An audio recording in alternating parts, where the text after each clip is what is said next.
एकीकडे सरकार शेतकऱ्यांसाठी विविध योजना राबवत असताना अजूनही राज्यातील असंख्य शेतकरी मूलभूत सुविधांपासून वंचित आहे। याचंच ताजं उदाहरण महाराष्ट्रातील लातूर जिल्ह्यातून समोर आलंय। शेत नांगरणीसाठी बैल नसल्यानं एका वृद्ध शेतकऱ्याने स्वतःलाच अवताला जुंपलंय।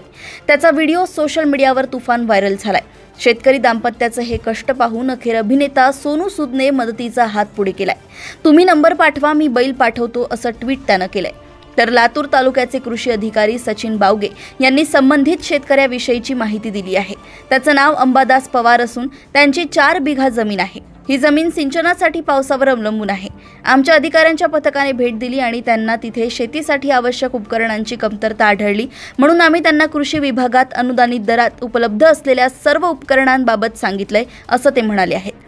संबंधित शेतकऱ्याकडे कृषी ओळखपत्र नव्हतं, त्यामुळे कृषी अधिकाऱ्यांनी ओळखपत्र बनवण्याची प्रक्रिया सुरू केली। त्याचप्रमाणे लवकरच त्यांना कृषी विभागाकडून ट्रॅक्टर आणि 1.25 लाख रुपये यासह सर्व उपकरणे मिळतील अशीही माहिती बावगे यांनी दिली आहे।